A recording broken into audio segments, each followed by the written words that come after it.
It is a little bit windy, but welcome back. We're working on more of our spring cleanup. So we're going to take you along and show you some of what we do this time of year. All right. Oh, the bees are buzzing on the dandelions. If you look really close, you can see on his legs, he's got those pollen sacs, and he has filled them. She has filled them. She, yes. She's like, don't video me. More part of spring cleaning is our rhubarb. If you look down in here, you can see the rhubarb. This is a greener one. I have some redder ones down there. But spring means cleaning it out, but then we want to cut all of these flowers off. If we cut these flowers off, all the energy then goes into the fruit itself. So I'm going to go through here and trim all of these flowers off. And there's quite a few of them. I've already done it once. You have to stay on top of it because they go like crazy. But if you keep those off, you get more rhubarb. And then through the season, we'll take out the rhubarb, we'll take off dead leaves, we'll keep it cleaned up. That's pretty exciting. I like rhubarb. And this is what I use in the lavender rhubarb applesauce, or just the plain rhubarb applesauce. So, the season is coming. Okay, so I've cut this one off. And if you look, it's a lot different from the rhubarb itself. This is actually a hollow stem, where the rhubarb has that solid stalk. So that is what we are cutting off, and I've got a pile of them on the go there. All right, more spring cleanup. This is our raspberry bush. I usually do this in the fall, but didn't manage it last year. You cut out this branch here that had fruit last year, and then the branches that were 1 year old last year, this year should develop fruit. If this survived, I don't know at this point. I do see some green leaves, trying to do this without getting poked down in there. This is a good sign, but this is more of the spring cleanup. So raspberry bushes, you take out that old growth that had the berries on it.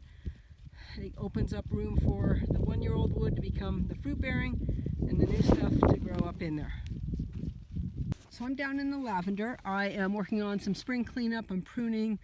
I'm going through all the little plants, weeding, as the weeds are really good at taking over already.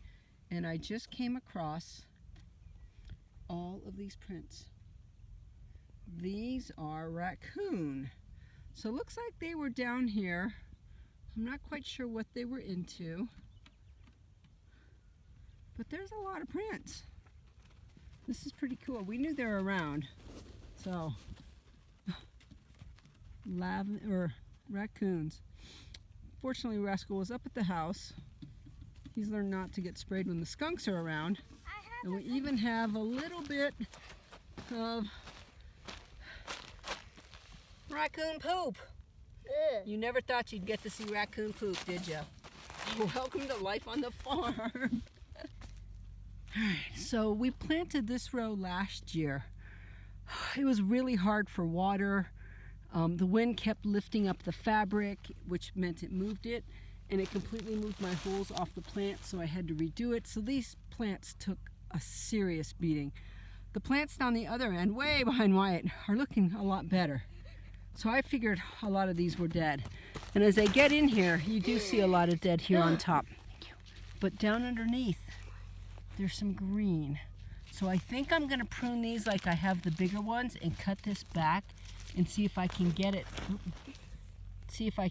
to start growing from down again, and maybe have these survive after all and save some of these plants. I can't get replacements this year. The freeze hit before the folks that clone the lavender were able to get out and get their snips. So by the time they did, there was nothing available for them. Everything had already gone dormant or was dead. They tried all of the Fulgate. Carol at Lambourne Mountain came over. She grabbed some of our mayettes, and none of it took. They were able to get some grow soda fill in, and it did take well. So I'll be able to get some of those this year. But I have no replacements. So this entire row, and I really thought about 90% of this was dead. This is making me very hopeful. So I will keep you updated. We'll continue with our spring cleanup today. here is one on the east end. This end gets more water. And unfortunately the thistle is like here. So once the plants get bigger, I shouldn't have as much trouble with the thistle. But this guy's doing pretty good. So he's now a year old. I'm hoping he takes on some really good growth this year. Look. We're going to be low on water again this year. Again. The report I saw said this is one of the worst droughts in about 1,200 years. So I will probably be out hand watering these guys a little bit throughout the season, just to make sure. All right. So this mallow is one of our weeds. I know it can be used, or I'm pretty sure it can also be used in medicinal, but for me out here it is crazy. So I've gotten a shovel underneath it and I still can't get it out. You can see the root here, and I still have more digging to do to get this out. So some of these plants, be careful, that shovel is there. Some of these plants we're dealing with out here are really big rooted. I have a puppy dog. No, I'm a deer. Oh, okay. Anyway, so this is some of what we deal with every day, every year. Never mind. Yeah. So, look at that root. Look how big that is. Now I'm going to get down. I'll get down a little bit further with the shovel to see if we can get it out. All right, it is spring pruning time. So these are the Fulgate. These are my younger Fulgate. So these would have been planted 3 years ago. You can see how they look. I am this year, because of all the freezes and the drought that we have, I'm pruning hard. I'm cutting way down there. And you can see some green coming in down around the crown of it. So I'm just going to open this up and let this come in. So this year, normally I don't cut this much off. I would have cut, you know, about up in here, maybe a couple of inches. But the last few years I've had to go back because of all this drought. So this year, I'm just cutting to begin with, and I'm going to cut hard. And we'll see if it works. We're going to do that with the X intermedias as well. Yeah, we'll see how it goes.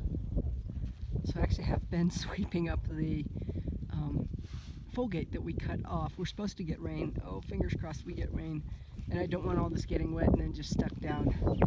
With this black, I always try and take that up. If I didn't have the fabric down and it was just grass or something, I might not bother with it.